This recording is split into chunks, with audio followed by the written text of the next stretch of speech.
በቤጂንግ ለትራምፕ የተደረገውን የዌልካም ሴርሞኒ ወይም ደግሞ የእንኳን ደህና መጡ አቀባበል በተመለከተ ሃይላይቶቹን ልንገራችሁ። ይህ ሴርሞኒ የተደረገው ትናንት እንደነገርኳችሁ እንግዲህ ዘ ግሬት ሆል ኦፍ ዘ ፒፕል ወይም ደግሞ ታላቁ የህዝቦች አዳራሽ ተብሎ በሚጠራው ህንፃ ፊት ለፊት ሲሆን ይህ ህንፃ እንግዲህ ሁላችሁ በ1959 ዓመተ ምህረት ነው የተገነባው። ልክ የቻይና ኮሚኒስት ፓርቲ ከተቋቋመ ከ10 ዓመት በኋላ ማለት ነው። ታዲያ ይሄ ህንፃ አጠቃላይ 10,000 ሰዎችን መያዝ እንደሚችል ይነገርለታል።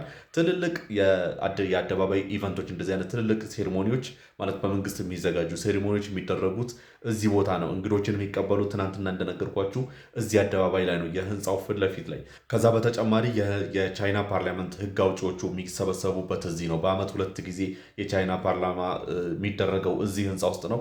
የተለያዩ ትልቅ ኦኬዥኖች ይደረጉበታል። ታዲያ እንግዲህ ዶናልድ ትራምፕ መጀመሪያ በቢስት በሚባለው ሊሙዚናቸው ወደዚህ ስፍራ ይመጣሉ። በዚህ ስፍራ ደግሞ ሺጂፒንግ ሬድ ካርፔንት ላይ ቆሞ እየጠበቋቸው ነበረ። ዶናልድ ትራምፕም እንግዲህ ከመኪናው ወርደው ከሺጂፒንግ ጋር ለረጅም ሰዓት ዋርም የሆነ አጫበጥ በጣም ከተጨባበጡ በኋላ ከዛም እንደምታውቁት እንግዲህ ሁለቱም የራሳቸው ቲሞች አሏቸው። ስለዚህ አንዱ የአንዱን ቲም እየጨበጠ አለፈ።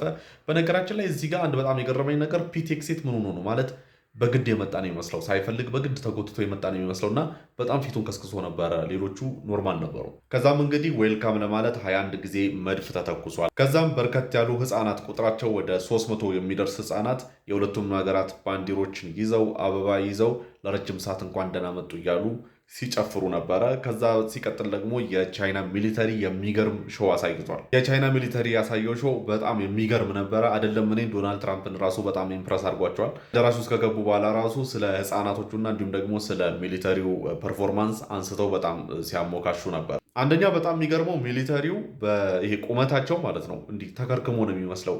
ኤግዛክትሊ ተመሳሳይ ናቸው። ቁመታቸው በጣም የሚገርም ነው።